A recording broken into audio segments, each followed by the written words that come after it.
बिस्मिल्लाहिर्रहमानिर्रहीम। अस्सलाम वालेकुम dear students. Cambridge international science college के ऑनलाइन लेक्चर सेशन में आपको खुशामदीद कहा जाता है। मेरा नाम है मोहम्मद वकास और मैं इस इदारे में पिछले 5 बरस से मुताला पाकिस्तान के शोबे में तदरीस के फ़राइज़ अंजाम दे रहा हूँ। बेटा, इस टॉपिक की तरफ आने से पहले, जो कि दाहम की किताब का पहला टॉपिक है, मैं आपके ऊपर एक सवाल का जवाब मुसर अंदाज में बयान कर देना चाहता हूँ। और वो सवाल अक्सर बच्चे पूछते हैं कि सर ये मुताला पाकिस्तान ये क्यों ज़रूरी है, इस किताब में क्या है जो हमें पढ़ना चाहिए। तो उसका जवाब ये है कि ये सिर्फ़ किताब नहीं है, ये सिर्फ़ किताब नहीं है, ये एक जद्दोजहद है। ये एक वो जद्दोजहद है जो शुरू हुई सर सैयद अहमद ख़ान से, जिसको तकमील तक पहुँचाया कायद-ए-आज़म मोहम्मद अली जिन्ना ने, और फिर उसके बाद के आज तक के तमाम वाक़यात इस किताब में दर्ज हैं। तो इसका पढ़ना नहायत ज़रूरी है, क्योंकि वो कौमें कामयाब रहती हैं जो अपना माजी याद रखती हैं। तो आइए बढ़ते हैं अपने टॉपिक की तरफ, और हमारा टॉपिक है जुल्फ़िकार अली भुट्टो का दौरे हुकूमत। जुल्फ़िकार अली भुट्टो का दौरे हुकूमत शुरू होता है जब बांग्लादेश हमसे जुदा होता है, यानी कि बंगाल हमसे जुदा होता है और बन जाता है बांग्लादेश। और ये वाक़या होता है 16 दिसंबर 1971। 16 दिसंबर 1971 में जब ये वाक़या हुआ तो याह्या ख़ान जुल्फ़िकार अली भुट्टो को 20 दिसंबर 1971 को हुकूमत का और फ़ौज का ओहदा देकर चले जाते हैं, और जुल्फ़िकार अली भुट्टो बन जाते हैं civil chief martial law administrator. और वो कहते हैं कि मैं इंतहाई मुश्किल हालात में पाकिस्तान की बागडोर संभाल रहा हूँ। ये हालात इंतहाई नाजुक हैं, दुश्मन ने भरपूर फ़ायदा उठाया, हमसे हमारा एक हिस्सा छीन लिया। तो इन हालात में मैं पूरी कोशिश करूँगा कि कायद-ए-आज़म ने जो पाकिस्तान का ख्वाब देखा था उसको पूरा कर सकूं। तो वो इस सिलसिले में अपनी पहली काविश करते हैं, और यही आपका पहला टॉपिक भी है, और वो है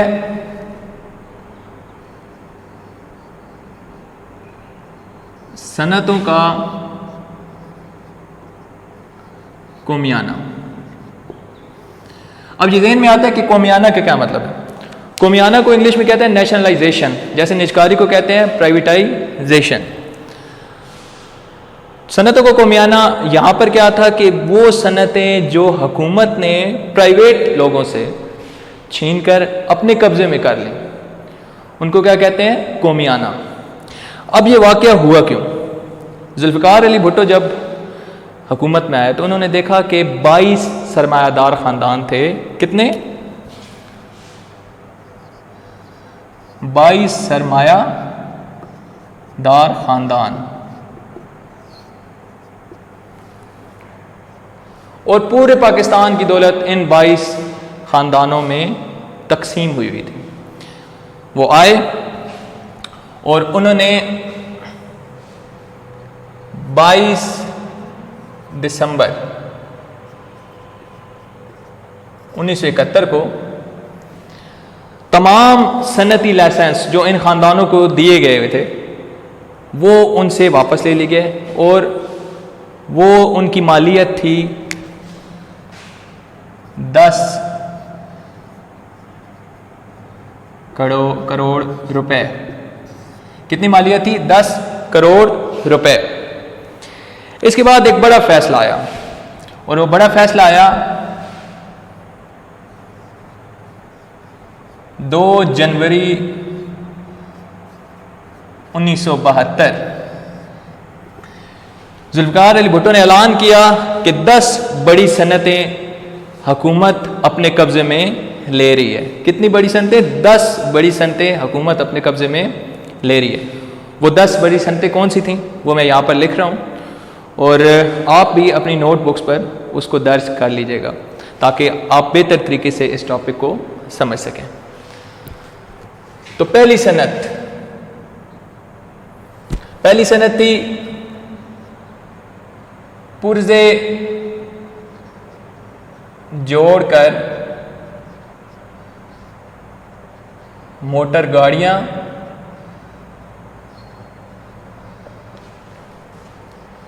बनाने की सनत।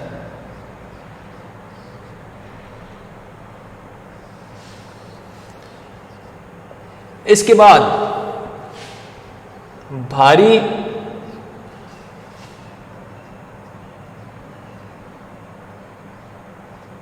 और बुनियादी केमिकल की सनत।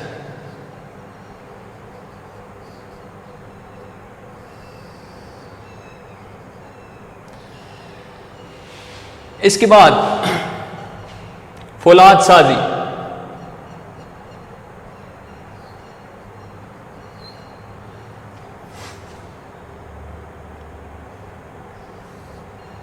इसके बाद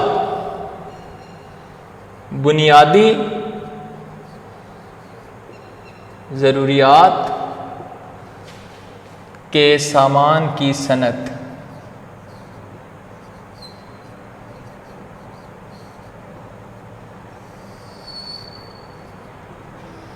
इसके बाद पांचवी सनत आती है भारी मशीनरी की सनत। छठे पे हम लिखेंगे पेट्रोकेमिकल्स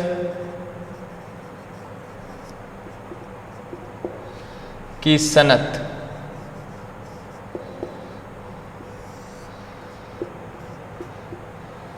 सातवें नंबर पे आ रही है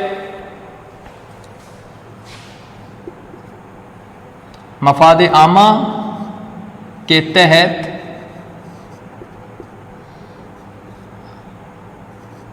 आने वाली सनत।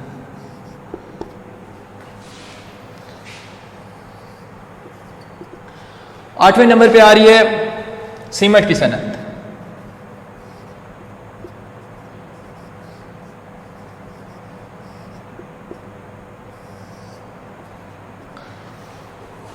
इसके बाद है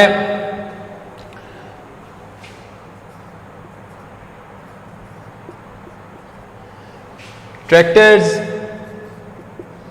बनाने की सनत। और हम आखिर पे देखते हैं कि हमारे पास सनत आ जाती है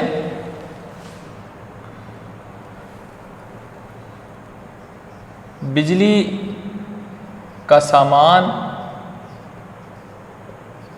बनाने की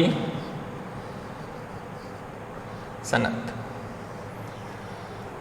एक दफा फिर गौर करें, पुर्जे जोड़कर मोटर गाड़ियां बनाने की सनत, भारी और बुनियादी केमिकल की सनत, फौलाद साजी की सनत, बुनियादी ज़रूरियात के सामान की सनत, भारी मशीनरी की सनत, पेट्रोकेमिकल्स की सनत, मफाद आमा के तहत आने वाली सनत, सीमेंट की सनत, ट्रैक्टर्स बनाने की सनत, बिजली का सामान बनाने की सनत। इसके बाद बेटा एक और वाक़या वो हुआ जनवरी में कि 11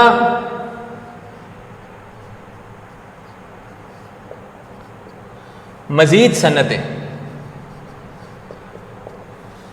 11 मजीद सनतें हुकूमत ने अपनी तहवील में ले ली। और ये वाक़या हुआ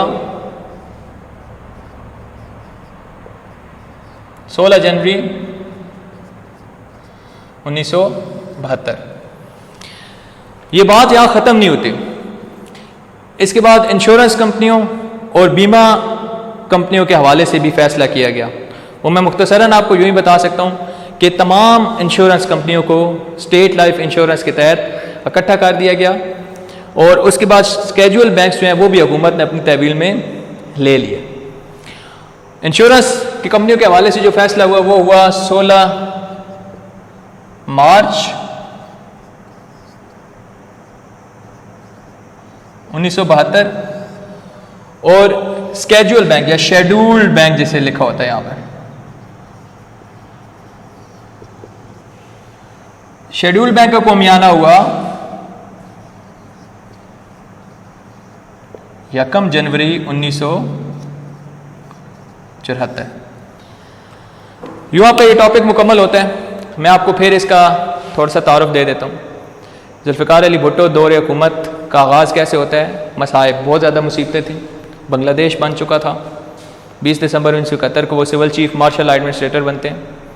उसके बाद वो सनतों का कोमियाना करते हैं। ये 10 सनतें मैं आपको बता चुका हूँ, ये हुकूमत अपनी तहवील में लेती है। उसके बाद 11 मज़ीद सनतें हुकूमत अपनी तहवील में लेती है। 16 जनवरी 1972 को, 16 मार्च 1972 को लाइफ इंश्योरेंस कंपनियाँ जो होती हैं हुकूमत अपनी तहवील में लेती है, वो स्टेट लाइफ इंश्योरेंस के तहत उनको इकट्ठा कर देती है। और आखिर पे शेड्यूल बैंक जो है हुकूमत 1 जनवरी 1974 को इनको अपने बस में कर लेती है।